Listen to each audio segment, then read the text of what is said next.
ഹരേ കൃഷ്ണ, രാധേ രാധേ, സർവം ശ്രീകൃഷ്ണ അർപ്പണമസ്തു.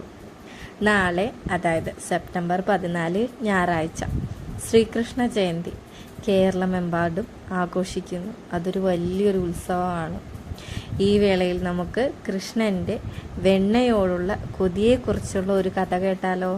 ചെറിയൊരു കഥ. കൃഷ്ണന് വെണ്ണ കഴിക്കാൻ വളരെ ഇഷ്ടമായിരുന്നു. പ്രായമാകുന്തോറും കൃഷ്ണൻ സ്വന്തം വീട്ടിൽ നിന്നും അയൽക്കാരിൽ നിന്നും വെണ്ണ മോഷ്ടിക്കാൻ തുടങ്ങി.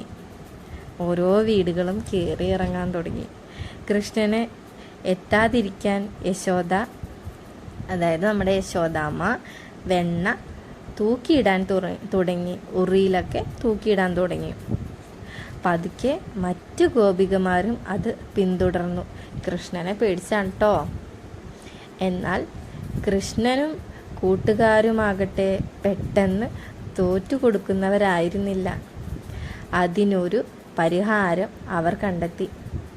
അടുത്ത തവണ അവർ വെണ്ണയ്ക്കായി ഒരു വീട് കൊള്ളയടിച്ചപ്പോൾ കൃഷ്ണൻ തൻ്റെ കൂട്ടുകാരെ കൊണ്ട് ഒരു മനുഷ്യ പിരമിഡ് ഉണ്ടാക്കി.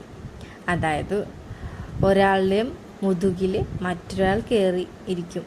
പിന്നെ അത് തുടരും. അവർ മുകളിലെത്തി വെണ്ണപാത്രം പൊട്ടിച്ചു.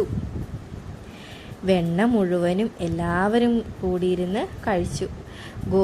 ഗോപികമാരുടെ ദേഷ്യവും നിരാശയും അറിയാമെങ്കിലും കൃഷ്ണൻ തൻ്റെ കൂട്ടുകാരെ സന്തോഷിപ്പിച്ചു. ഹരേ കൃഷ്ണ, സർവം ശ്രീകൃഷ്ണ അർപ്പണമസ്തു. രാധേ രാധേ.